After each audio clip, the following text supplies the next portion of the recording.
I never imagined that one ordinary Saturday night could dismantle everything I believed about my marriage. For 7 years, Emily had been my universe, my partner, my closest friend, the person I trusted more than anyone. Together, we built a quiet life, a modest home, 2 cats, and 1,000 shared moments I thought had bound us forever. But that night, everything I believed in came crashing down. While absent-mindedly scrolling through my phone, I stumbled upon a message that shouldn't have existed. One that tore open the illusion I'd been living in. Emily was having an affair. At first, I refused to believe it.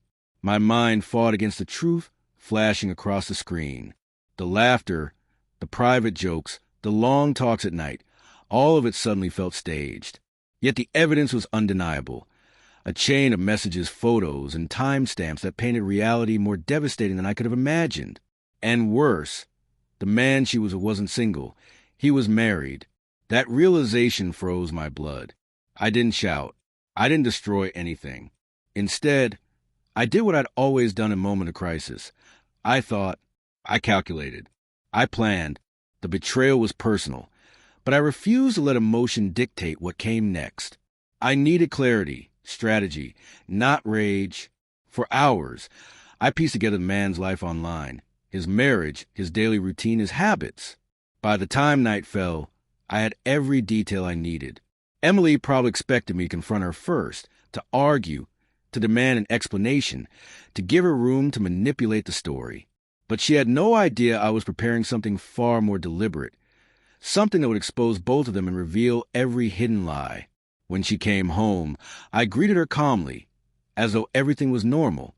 But I saw it instantly, the stiffness in her shoulders, the unease in her smile. I said nothing about the messages, no confrontation, just a simple statement that I had to step out for an errand.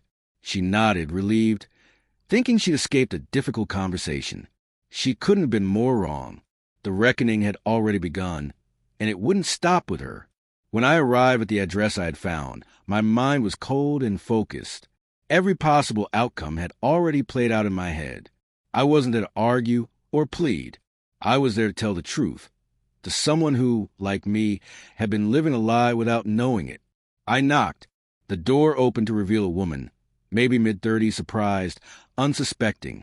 Her polite smile faded when she saw the seriousness in my eyes. "Can I help you?" she asked cautiously. I showed her my ID and said evenly, "I need to speak with you about your husband. It's important." Her expression shifted from confusion to fear, then suspicion. I laid out everything carefully, the messages, the photos, the dates. No dramatics, no anger, just the truth. I wanted her to see it for herself. As she read, the color drained from her face. She looked up at me, eyes wide with disbelief and pain. I had no idea," she whispered. In that moment, I understood something I hadn't before. The damage didn't end with me.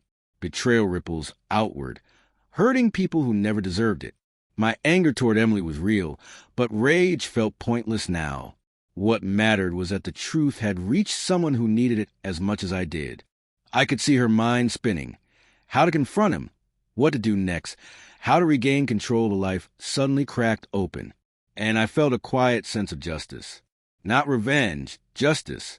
For her, for me, for the truth. Betrayal has a strange way of revealing who people really are. Not just those who lie, but those who choose to face the truth with clarity instead of chaos. Finally, she looked up, tears in her eyes, and asked softly, "What about your wife?" I didn't answer right away. The confrontation was already over. The truth was out. Emily, waiting at home, still believed her secret was safe. But that illusion was gone forever. For the first time, I felt calm. The storm had started, and it was unstoppable. When I returned home that night, Emily was waiting.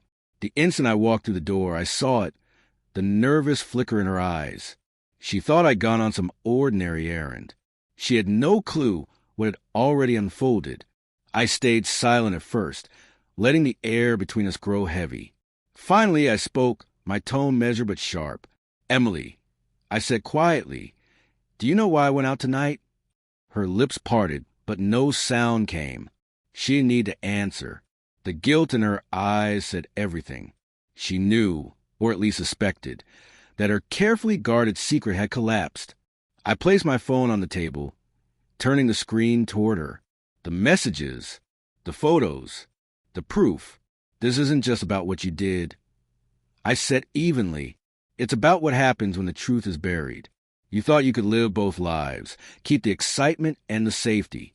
But you were wrong. She tried to speak, stammering. I didn't mean for... Stop. I cut in gently but firmly. Intentions don't matter anymore. Actions do. And yours have consequences. Her face crumpled as the reality sank in. She finally understood.